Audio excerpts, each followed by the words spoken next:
Everyone, and welcome to another episode of Arena Frontier here on Gateway Sports. Getting really close to the end of the arena season here in 2026. We're all in playoff mode in every remaining league this season. Though, just announced yesterday, one of the leagues kind of seemed like they're, what's the word, dragging it out a bit more than even I would have thought. So, I don't know. It just kind of interesting how this just goes nowadays. Like I said, right now, this is the first week of the playoffs in the Indoor Football League. This is the second week of the playoffs for Arena Football 1. Yeah. First week of the playoffs in the International Arena League, and then also the first week of the playoffs for the Arena League. So, playoffs. So, one thing is also too that kind of interesting is, and we'll get to it when we talk to the Indoor Football League, is that get this up here because seems like my computer is kind of being funny here. Is that that there's some questions at least to one of the Indoor Football League teams, but we'll talk that there in a little bit here. But first, okay, looks like we're getting it right there. Okay. Um. Now, I guess we'll start first with the final regular week of season play for the Indoor Football League. First game, it was basically how I would say it in a way is the Tank Bowl of the week, which is two of the lower tier teams in Indoor Football League went first, which was the San Antonio Gunslingers versus the Iowa Barnstormers. And it was close, though, even though I don't think it should have been this close between the two, even though it's the bottom tier of the Indoor Football League. Once again, the Gunslingers beat the more worse team, which was the Iowa Barnstormers, which, in my humble opinion, need to have a total reboot when it comes to coaching, playing, and then also the office as well, because it just you just can't have that stuff go on anymore. It's just hard to believe. Hold on here. There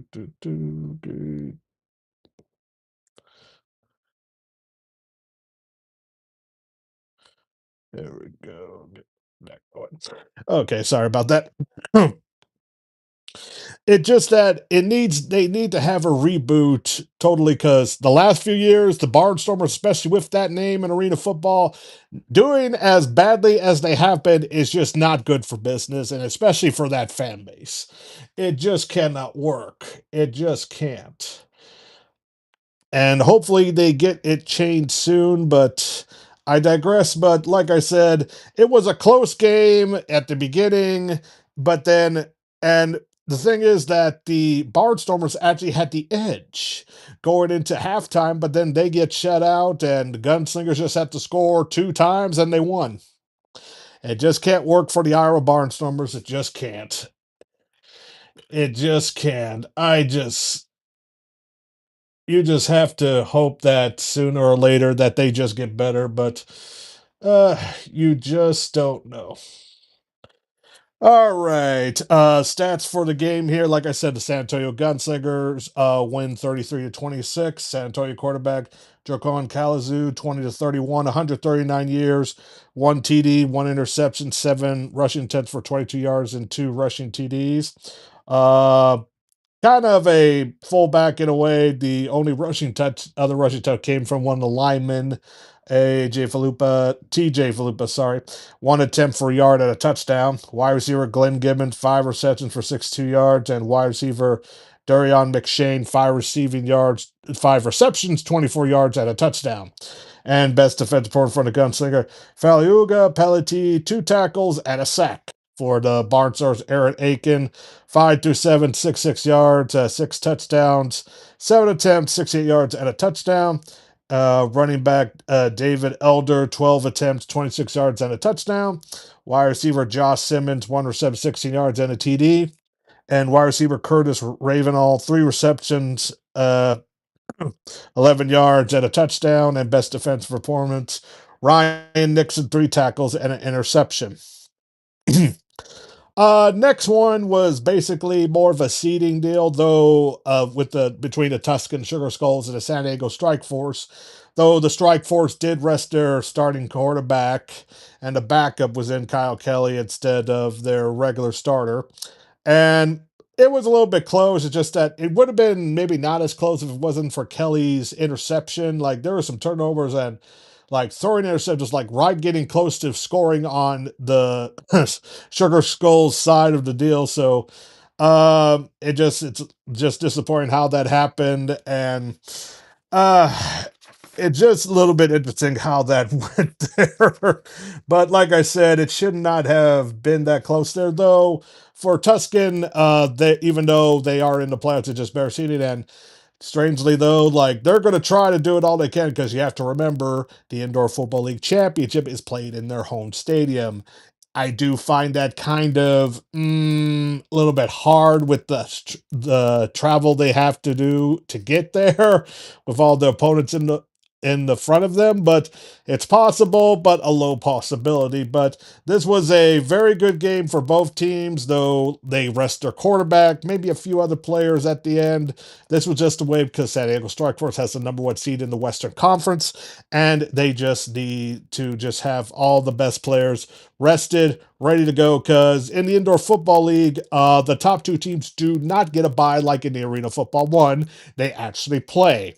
So it's just kind of interesting how this goes here. But like I said, this was a very entertaining game on both sides, and it just shows like Tuscan will be a very hard opponent.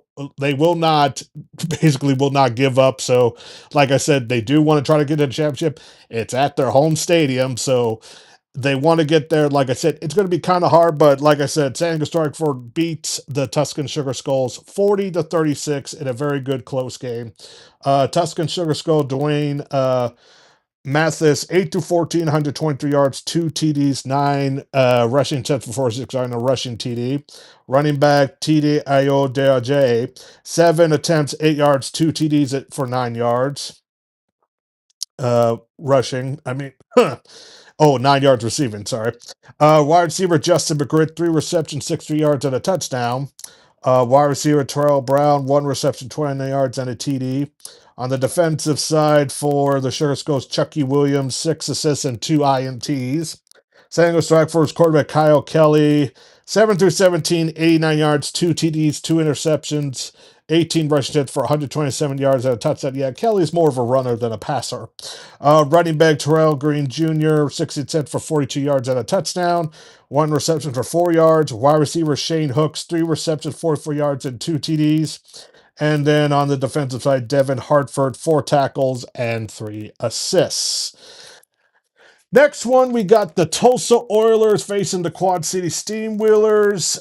And very interesting game. Tulsa already got into the playoffs. Quad City, unfortunately, got eliminated before, so they were basically playing for pride. And it was like entertaining game, but like it was like even in the first quarter, but then Tulsa just kept going and going and going in the second quarter, especially the third quarter. Fourth quarter, a little bit down, but unfortunately, Quad City, it brings it into DeQuan Neal and the Steamwheelers losing 66-42. Though, interesting enough here, there was an article put around here that is kind of interesting from a caregiver said, and he found it that was from a local paper from Off the Wall podcast here, and the if it will get there from the Quad City Times, and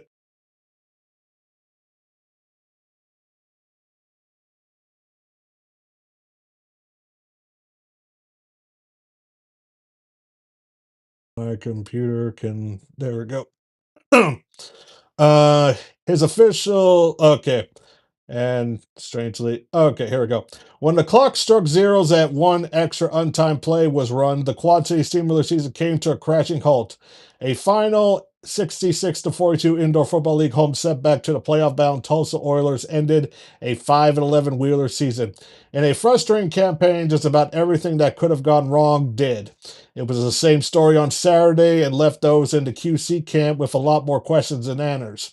Owner Doug Bland noted that his contract with Vibrant Arena ended when quarterback Judd Roberts led last pass into the end zone was deflected away.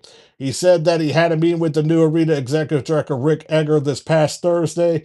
His official statement on those meetings was no comment, adding that some things need to be worked out in regards to the team's future.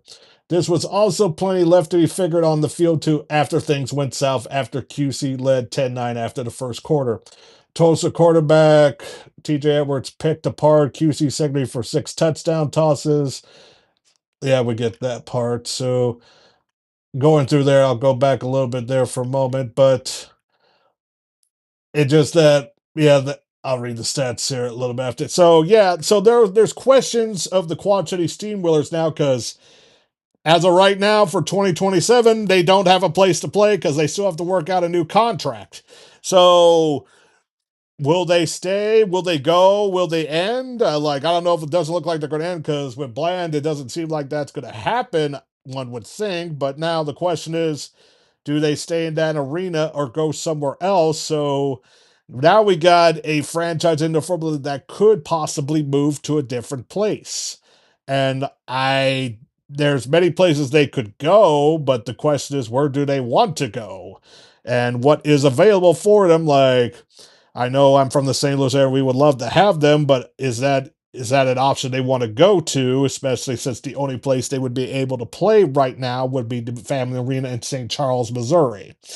And it just question like, will this get filled out here? Especially when they came out with the no comment deal. So that's going to be interesting going into 2027 now. So hopefully they get something done here. And like I said, Tulsa Oilers beat the Quad City Steamwheelers 66-42. TJ Edwards for Tulsa was 15 to 22, 238 yards, 6 TDs, 4 rush attempt for 35 yards, and 2 touchdowns. Fix that there. Running back Caleb Ramser, 10 attempts, 33 yards, and a touchdown, 3 receptions for 25 yards. Wide receiver Jamarick Smith Sr., 5 receptions, 113 yards, and a TD. Wide receiver Kentron Jackson Jr., 2 receptions, 40 yards, and 2 TDs. Wide receiver TJ Davis, 4 receptions, 46 yards, and 3 touchdowns. Best defensive forward for the Oilers, Mark Shepard Jr., 3 tackles and INT. Quad City quarterback DeQuan Neal, 17 to 27, 195 yards, 3 TDs, an interception, 4 rush attempts for 11 yards and a touchdown. Running back Trenton Barnes, 10 receptions, 71 yards, 8 rushing attempts for 17 yards and a touchdown. Excuse me. Wide receiver Jake Pearson, 3 receptions, 40 yards and 2 rushing TD. Wide receiver Kayvon Rude, 3 receptions, 41 yards and a touchdown. And best defensive performance for the Steamers, Charleston Roser, 6 tackles and 1 assist. Hold on here. Getting something set up here, and sometimes. Oh, there we go. That's what I was looking for. Just a moment, if it will let me. There we go. And the next game here, the Northern Arizona Wranglers against the Vegas Nighthawks. This was more of a game for the Nighthawks just to get ready because Wranglers weren't going to the playoffs, and Nighthawks they're in the number 2 seed in the West, so this was just more of like, oh, let's get done here and just be good there. And their starting quarterback, of course, like the Saturday Force got rested too, so pretty interesting game, though. Just like I said, the Vegas Nighthawks, the defending champions, just a little bit too powerful, and they overtook the Northern Arizona Wranglers 54-20. Northern Arizona quarterback Demarcus Bryant, 15 to 30, 161 yards, 3 touchdowns, 3 interceptions, 5 attempts for 31 yards. Wide receiver Kaon Ashley, 8 receptions, 89 yards, 2 TDs. Wide receiver Warren Newman the third, 1 reception, 11 yards, and a touchdown. Best defensive performance, Davari Gabor, 7 tackles. For Vegas, quarterback Quincy Crinton, 14 to 16, 153 yards, 2 touchdowns, 7 rushing for 28 yards and 2 TDs. Running back Josh Tomas, 12 rushing attempt for 7 yards, a rushing TD, 2 receptions for 5 yards. Excuse me. Wide receiver running back Antonio Wimbush, 7 rushing attempts for 30 yards, a TD, 2 receptions for 29 yards. Wide receiver, Deshaun Steimer, 1 reception, 5 yards, 3 attempts, 11 yards, and a TD. Uh, okay, why did it do that?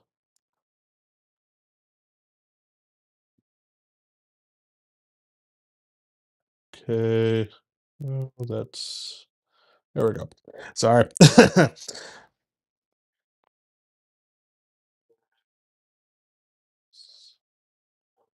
Sorry. Get that fixed. Then we go to Jerome Partner, 1 reception, 24 yards and a touchdown, 1 attempt for 2 yards. Then best defense for Joe Fulcher, 1 tackle, 1 forced fumble, and 2 INTs. Orlando. Then we got the game for you win, you're in for the playoffs between the Orlando Pirates and Fisher Freight on the first game on last Sunday, and this was the game that everyone thought it was going to be. And at Fisher Freight, because it went back and forth and it lasted to the very tail end, and especially ended on a play for Fisher's trying to get a score but missed it. And Orlando Pirates, especially with an interesting season that they have with having a very good head coach, then leave suddenly and get replaced, have a little bit of downturn and come back up. Especially now, since that head coach is now the new head coach of the new Athens, Georgia Indoor Football League team, run with owners of Jerome Bettis and Brian Jordan. So that's still kind of interesting there. And Delant and the matchup between Delant and Harper was just very good on the quarterback side. And it's it's like what you want to see, but like all I have to say for the second year resistant for Fisher's Freight for to be this close, and they probably will make the playoffs next year. I guarantee that. And then we have to go with the Orlando Pirates because their first time because they moved from Massachusetts to Orlando, so got to see what's going on there. And interesting enough, that's the second alternative football team to go into playoffs if you include the Orlando Storm with the United Football League. So right at the end, Orlando Pirates beat Fish Freight barely by 4 points, 67-63. Orlando quarterback Paxton Veron, 22 to 30, 244 yards, 6 touchdowns and interception, 5 rushing attempts for 24 yards and 3 TDs. Running back Puka Williams, 7 attempts, -3 yards and a touchdown. Still got a touchdown, but still -3 yards. 3 receptions for 30 yards. Wide receiver Naquan Murray, 7 receptions, 89 yards, and 3 TDs. Wide receiver Tio Redding, 6 receptions, 61 yards, and 2 TDs. Wide receiver Thomas Owens, 5 receptions, 40 yards, and a touchdown. Best defense for Markel Roby, 6 tackles, 4 assists. Then you got Fisher's Freight, Felix Harper, 13 to 24, 196 yards, 4 TDs, 7 rush attempts for 16 yards. Running back Dominic Roberto, 15 attempts, 60 yards, 5 rushing TDs, 1 reception, 7 yards. Wide receiver Isaiah Coulter, 6 receptions, 99 yards for 2 touchdowns. Wide receiver Jordan Davis, 4 receptions, 70 yards, 2 TDs. Best defensive performer, Drake Johnson, 3 tackles and interception. Then you got the Green Bay Blizzard and Jacksonville Sharks, which were basically the number 1 and 2 seed facing each other off the final part of the season.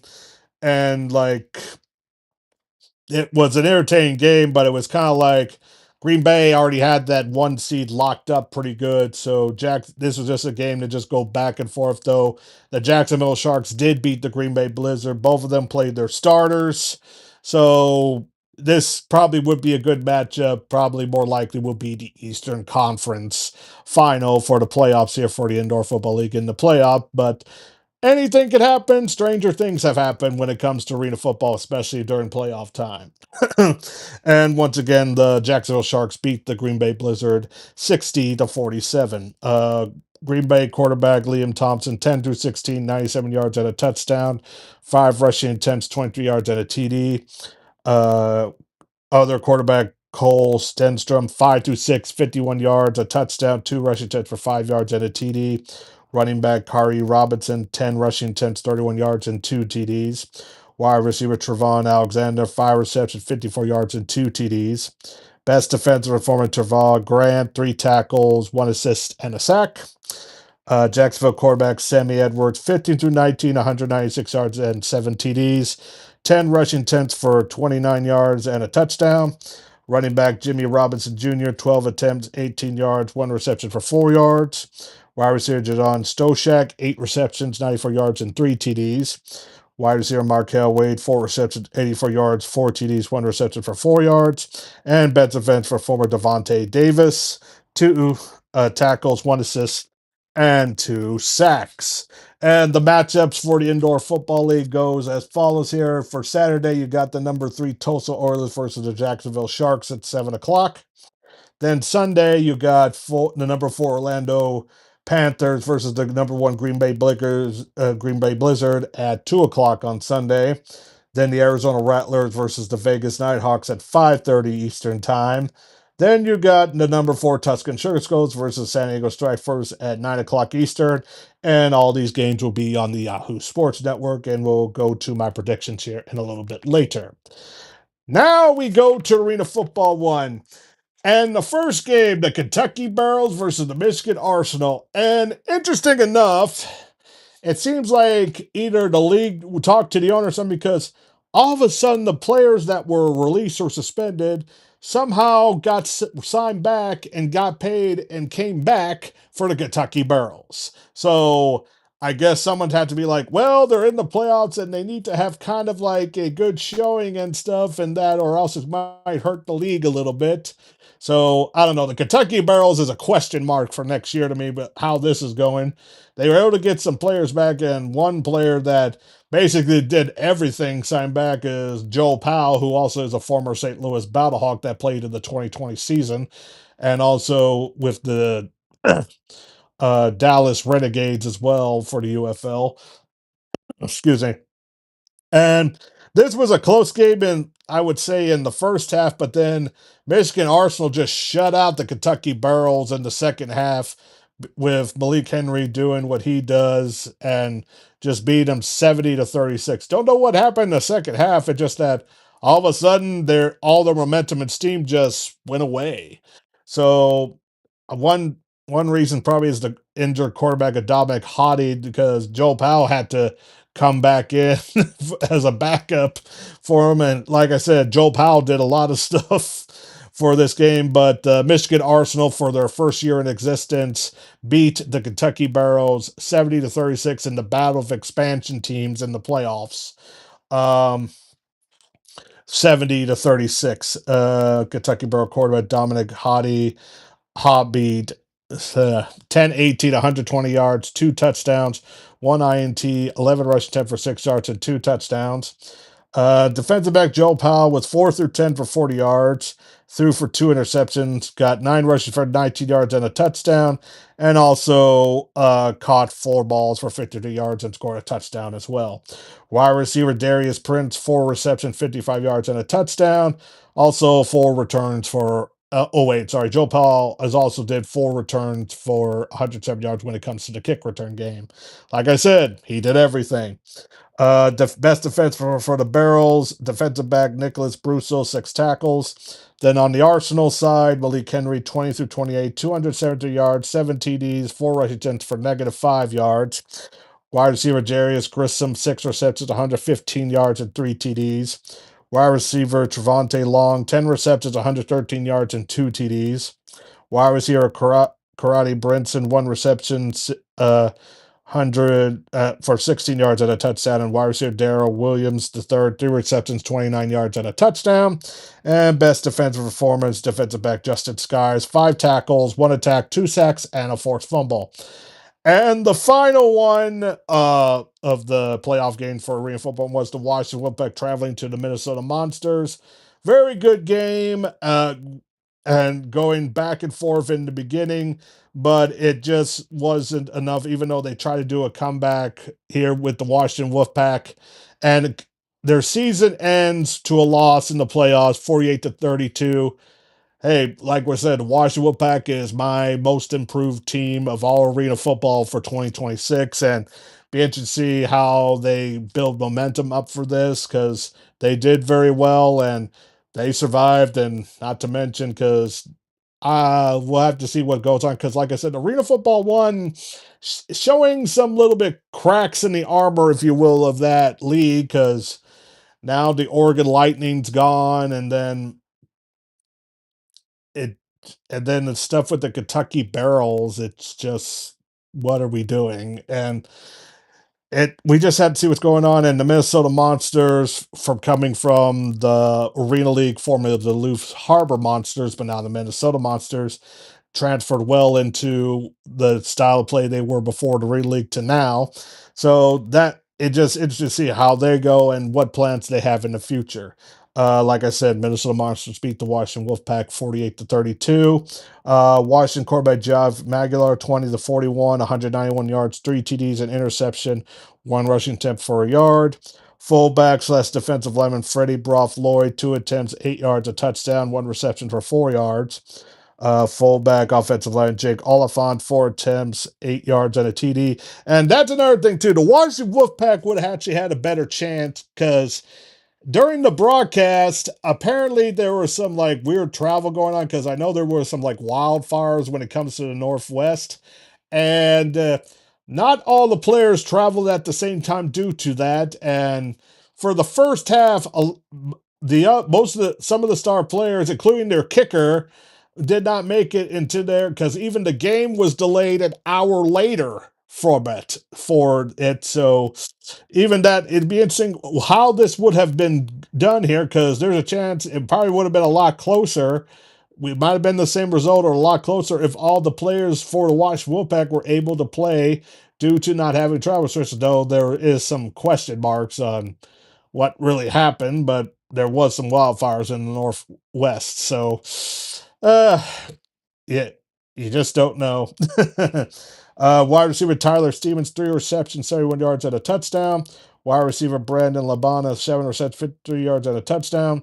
Best defensive performance, defensive back Eugene Ford, an interception. Yeah, by the way, defensive stats for this game was very lackluster for some reason. I don't know why. Um, Minnesota quarterback Javante Johnson, 12-25, 130 yards, 6 touchdowns, and interception. Wide receiver Javal Flowers, 3 receptions, 68 yards, and 2 TDs. Wide receiver LaDorian McAllister, 7 receptions, 58 yards, and 2 TDs. Wide receiver Carlos Thompson, 1 reception, 6 yards, and a touchdown. And best defensive lineman Antonio Sinelli, 1 tackle, though I think it was a lot more than that. Now to the Arena League here for the last part of the regular season, and there were some very competitive games, and then there were some stunkers. One good one was the St. Joseph Goats against the Eau Claire Axemen, which was a lot closer than it should have been, but this is more of the lower tier. But St. Joseph Goats, I think, had to win in order to get to playoffs. Eau Claire Axemen, unfortunately, they are the unbeaten team and the worst team in the Arena League, and lost close 44-39. Next, the Ozark Lunkers beat the Memphis Hound Dogs 26-18 in a very, very very complicated and just bad looking game all around. The Arkansas Diamonds beat the Monroe Greenheads in a game of 58-44, though there's a good chance that might be a interesting, because this is good. Unfortunately, they're going to have to play again soon. This was just like a preview to a good playoff matchup here. Then the Nebraska Siege just steamrolled the Iowa Woo 46-8. Wasn't even close. Not a close at all. So it was just interesting there. And then finally, if we hold on here, I need to get to this. The International Arena League. It's just kind of interesting on how with it ends with the Arizona Juggernauts beat the Utah Grade Eights, which helps the Juggernauts playoff seeding because Utah's number one. The Pennsylvania Stars beat the European Stars. That was predictable. And then the last one, the Cincinnati Slingers beat the Las Vegas Rockers 71-55 in a very offensive type game. And then the internet and it ended with the final standings for the regular season. 6 Eurostars at 2-7, the Las Vegas Rockers at 5, 3-8, 4 the Pennsylvania Benjamins at 5-6, number 3 Arizona Juggernauts at 7-5, then the Great Eights at 9-4, but and the Cincinnati Slingers at number 1 at 9-3. Now, interesting enough, they usually for this, it would be the top 4 teams that go into playoffs, but the International Arena League, they just want to just drag this on even more than we all thought in the community because this is how their tournament's going to be. Next week, it's going to be all the 6 teams are eligible for playoffs. Just the number 1 and 2 seed get buys. So for Saturday, they got number 3 Arizona Juggernauts versus European Stars at 1 o'clock Pacific time. Then they got the Pennsylvania Benjamins versus the Las Vegas Rockers a little bit later that even at 7 o'clock Pacific time. But then what happens is on August 8th, the winners of those games, depending on what seed, they will face Cincinnati and the Utah Grade Eights. But then on August 15th, then you have the semifinal winners face each other in order who decides to go to finals. But then the losers of games 3 and 4 of August 8th, they go and face an elimination losers bracket. So then the next one, then on August 22nd, the loser of game 5 and game 6 face each other, then goes to the final. And then the winner bracket team faces the winner of the elimination bracket team. And then the winner of that becomes the IAL champion. What? So it's just like, it's like, wow, because like after we get for the 26 game 5 loser faces the game 6 winner, that it's just it's just like it's just kind of amazing because they're giving some teams a little bit more extra chance, and it's just confusing here. Even I'm losing my train of thought here because the winner of game 3 and 4 advance goes to the finals, but the loser goes to the elimination bracket. So, but then the championship is played on August 29th, and that's the weekend that high school football comes back into play. So, it's just very amazing how they're just dragging it here. So it's like we all can't believe it, but it's something to cover. All games are on YouTube. All right, for the first weekend of August, here are the games. As I said before, IFL playoffs. The number 3 Tulsa versus the Jacksonville Sharks at 7 o'clock Eastern time on Saturday. Going with Jacksonville, but it's going to be close. On Sunday, the first game, the Orlando Pirates versus the Green Bay Blizzard at 2 o'clock. Oh, that's actually going to be quite close indeed, but Green Bay Blizzard probably nudges it out just a little bit. But I wouldn't be surprised if the Pirates did win that. The Arizona Rattlers versus the Vegas Nighthawks in West at 5:30 Eastern. That's going to be very close. Very close indeed, though I'll probably have Vegas nudged by a little bit, but Arizona could possibly win. The Tuscan Sugar Skulls versus the San Diego Strike Force at 9 o'clock. I'm going with the San Diego Strike Force. If Tuscan won, that would be a huge upset. AF1 playoffs. On Saturday, the Minnesota Monsters versus the Albany Firebirds at 4 o'clock. I'm going with Albany, but Minnesota could upset the Albany Firebirds. Then Sunday, you got the Michigan Arsenal versus Nashville Cats, and this will be a very close game on Sunday at 4 o'clock. So this will be interesting, though. I'm interested because the one thing that's interesting with the AF1, they have been doing games on YouTube, but then some games are go back recorded and play on Vice. So they haven't announced which is on Vice or is they both going to be on YouTube, then go back on recording for Vice. So I don't know. on that one there. So for that one, it's going to be very close. Nashville with a little bit of the home field. I'll go with the edge on that one. The Arena League, the St. Joseph Goats versus Nebraska. Going to go with Nebraska there. Then you got the Monroe Greenheads versus Arkansas. It was a very close game, so I'm going to actually this as a toss up because Monroe could come back and beat the Arkansas Diamonds at their place, and they did play at Arkansas last week. And for the International Arena League, I'll have the Juggernauts beat the European Stars, and Pennsylvania Benjamins beat the Las Vegas Rockers. And we're getting close to the pretty much the end, and I'm still figuring out how to do because most of the championship games here are going to be played during the second because one's going to be played probably in the second, or they might have a bye to get more ticket sales. More than likely, the other two, the Arena League and Arena Football One, um, and Indoor Football League, they're probably going to be done with their games at least by August 15th, mid August. So it's just going to be interesting how this goes. And then the International Arena League just chugging along with their whole losers bracket, elimination bracket there. So it's very surprising. And then figuring out, even after, like I said, the championship is at the end of August. And then after that, what do the International Arena League do? It just like you don't know what they're going to do. Like, are they going to merge, or because it's still surprising they're chugging along as they did with how hectic of because they had some teams in Europe before, then they folded, came back, moved, and then became the European stars. So I don't know.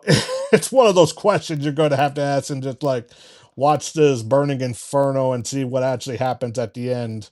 But that's it for me tonight. I am going to try to get a guest for next week because, dear Lord, I need to talk to somebody, especially how the International Arena League is doing things here. But it's just how arena football is, how chaotic and wonderful to cover it. So thank you for joining us in the Arena Frontier Gateway Sports.